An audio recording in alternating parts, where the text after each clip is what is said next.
அனைவருக்கும் வணக்கம். நான் பிரபாகர், ஜோதிடர். ஓம் சிவாய நமக. சிவசக்தி திருச்சிற்றம்பலம்.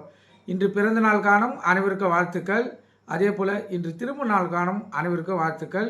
இறைவனுடைய அருள் பரிபூர்ணமாக உங்களுக்கு கிடைக்கட்டும். உங்களுடைய மனம் எதை எண்ணி ஆசைப்படுகிறதோ அந்த ஆசை நிறைவேற்றும் என்று எம்பெருமான் சிவபெருமானிடம் அடியேன் வேண்டிக் கொள்கிறேன்.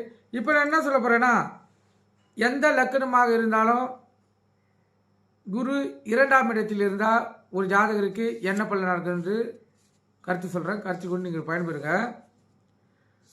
ஒரு ஜாதகப்படி எந்த லக்கணமாக இருந்தாலும் லக்கணத்துக்கு 2ஆம் இடத்தில் குரு இருந்தால் நல்ல யோகமாகவே அமையும்.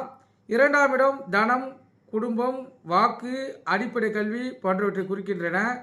இந்த இடத்தில் குரு பகவான் இருப்பது மிகவும் சிறப்பாகும்.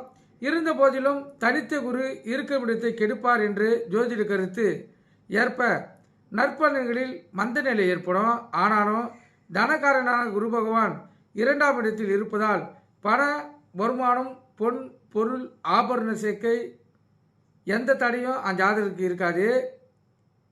பேச்சிற்கு நல்ல மதிப்பு இருக்கும். அதே போல் குடும்ப முன்னேற்றம் ஏற்படும். அரசாங்க உத்தியோகத்துக்கு வாய்ப்புண்டு.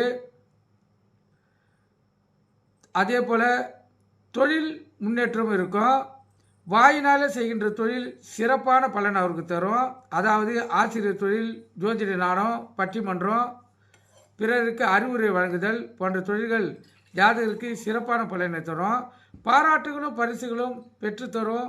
அதே போல் பொதுவாக 2ஆம் இடத்தில் இருக்கும் குரு பகவான் 5ஆம் பார்வையாக 6ஆம் இடத்தை பார்ப்பதால் சத்துரு ஜெயம், கடன் நிவர்த்தி, ஆரோக்கியம், அரசாங்க உதவி, எதிரி வசம் போன்ற நல்ல பலன்கள் ஏற்படும். 7ஆம் பார்வையாக லக்கணத்துக்கு 8ஆம் இடத்தை பார்வை செய்வதால் நீண்ட ஆயுள், எதிர்பாராத அதிர்ஷ்டம், முன்னோர்களின் ஆசீர்வாதம், சித்தர்களின் தொடர்பு போன்ற நல்ல பலன்கள் உண்டாகும். அடுத்து 9ஆம் பார்வையாக லக்கணத்துக்கு 10ஆம் இடத்தை பார்ப்பதால் தொழில் முன்னேற்றம், உத்தியோக உயர்வு, அரசியலில் முன்னேற்றம், விருதுகள் பெறும் நிலை, பணம் சேமிப்பு ஆகியவற்றுக்கு வழிவகுக்கும்.